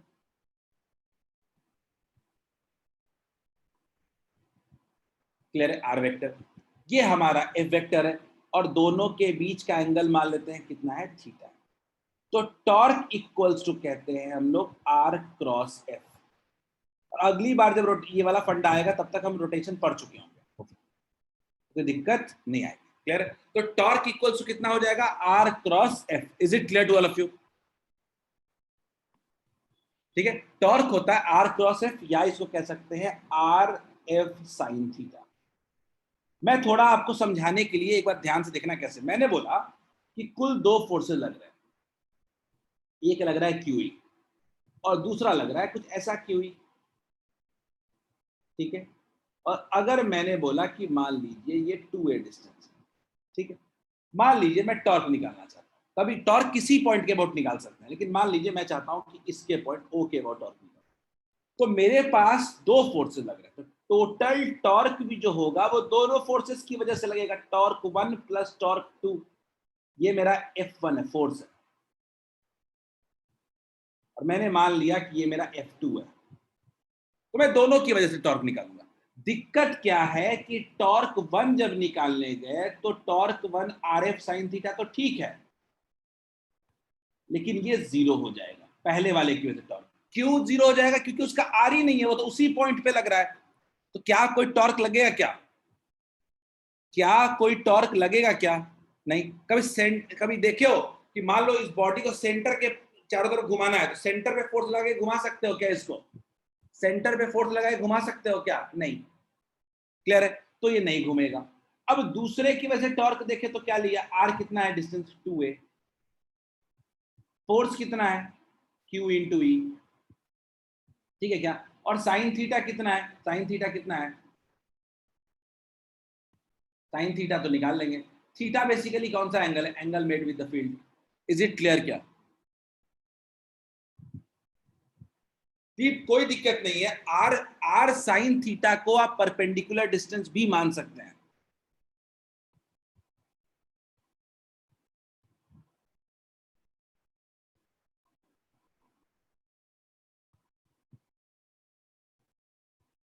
राघवेंद्र मैं अनम्यूट कर रहा हूं, समझा नहीं। दीप आप जो बोल रहे हो उसमें आर साइन थीटा को आर परपेंडिकुलर भी कह सकते हैं, आर परपेंडिकुलर इनटू एफ, कोई दिक्कत नहीं है। राघवेंद्र मैं अनम्यूट कर रहा हूं, मैं आपकी बात समझा नहीं। सर अगर एक क्यू को पॉजिटिव है मतलब इस डायरेक्शन वाला तो उसको नेगेटिव मानना पड़ेगा ना? क्यों मानना पड़ेगा नेगेटिव? ये दोनों का डायरेक्शन अपोजिट है ठीक, तो एक नेगेटिव होगा ना? नेगेटिव टाइप है ही तो, नेगेटिव चार्ज तो है ही। नहीं सर डायरेक्शन बोल रहा है, एक डायरेक्शन इधर क्यू ही हो गया तो उधर इस साइड वाला मतलब एक लेफ्ट की तरफ है एक राइट की तरफ है तो माइनस होगा ना एक में। मैं कह रहा हूँ फोर्स का बात कर रहे हो कि टॉर्क का बात कर रहे हो, पहले ये बताओ। सिर्फ साइन का बात करें मतलब हाँ टॉर्क में अगर लगा रहे तो अभी माइनस होना चाहिए ना? नहीं नहीं, माइनस क्यों होगा माइनस? हमने बोला r perpendicular r F sine theta, तो हम तो पॉजिटिव के वैसे ही टॉर्क लग रहा है। तो फोर्स ठीक पहले अलग करो, force Q E minus Q मैंने ऑपोजिट बनाया है क्या? है हाँ अपोजिट ही ना है। दोनों का रोटेशन लेकिन सेम डायरेक्शन में होगा। गौर से देखो, ये वाला फोर्स भी इसको कुछ ऐसे ही रोटेट करने की कोशिश करेगा, और ये वाला फोर्स भी कुछ इसको ऐसे ही रोटेट करने की कोशिश करेगा। तो दोनों का रोटेशन का साइन सेम ही है, अलग नहीं है दोनों की वजह से। Okay sir. क्लियर है? फोर्स भले ऑपोजिट है लेकिन रोटेशन का डायरेक्शन सेम है। खैर, अपने पास फॉर्मूला आ गया, torque equals to r F sine theta, या कह सकते हैं हम लोग कह सकते हैं p E sine theta, p E sine theta. मैं इसी पे जा रहा हूं। अब मान लीजिए कि अगर हमारा थीटा 0 डिग्री है, अगर हमारा थीटा 0 डिग्री है और 180 डिग्री है, और 180 डिग्री, अगर हमारा थीटा 0 या 180 होगा, तो उस केस में हम कह सकते हैं कि हमारा टॉर्क भी क्या होगा? 0 होगा। इसको हम लोग कहते हैं रोटेशनल इक्विलिब्रियम। रोटेशनल इक्विलिब्रियम, या इसको सीधा सीधा हम लोग इक्विलिब्रियम कह सकते हैं। इसको सीधा सीधा हम लोग कंप्लीट इक्विलिब्रियम कह सकते हैं। ट्रांसलेशनल तो पहले से ही है, बॉडी मूव नहीं करेगा, लेकिन 0 और 180 पे बॉडी रोटेट भी नहीं करेगा, इसीलिए कहते हैं इसको इक्विलिब्रियम कंडीशन।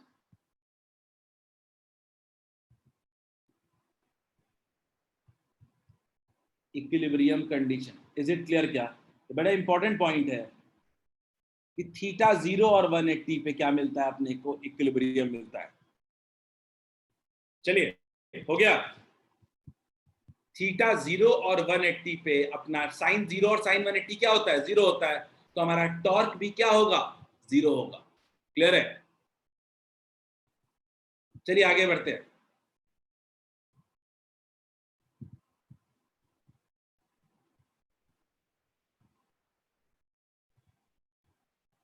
जल्दी लिखिए।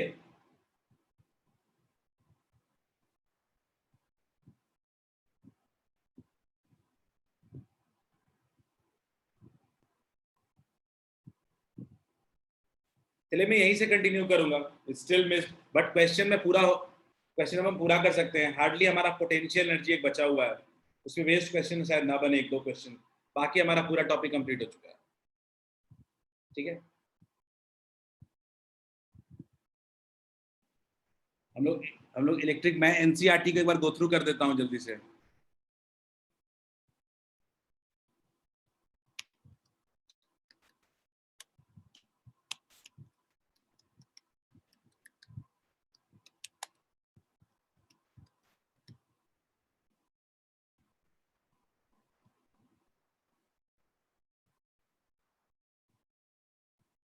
जल्दी लिख लो। मैं स्लाइड दे देता हूं तुरंत आनंद, मैं स्लाइड दे देता हूं, एक बार एनसीईआरटी को गो थ्रू कर लेते हैं हम लोग।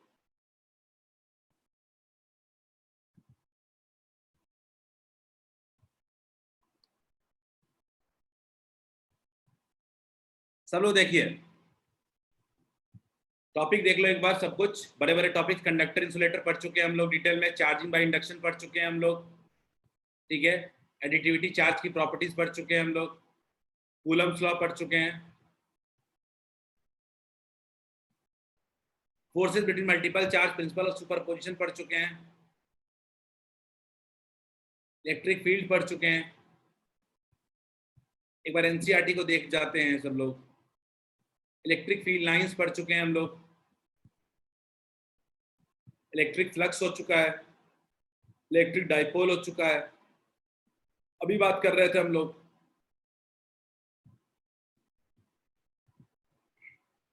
हाँ, अभी मैं यही पढ़ा रहा था, dipole in a uniform external electric field. मेरा बस लास्ट पैराग्राफ एक बच गया है, ऐसे फॉर्मूला यहाँ पे दिया नहीं है बहुत ज्यादा। कॉन्टिन्यूअस चार्ज डिस्ट्रीब्यूशन की वजह से जो फील्ड हमने देखा था, गॉस लॉ हमने देखा था,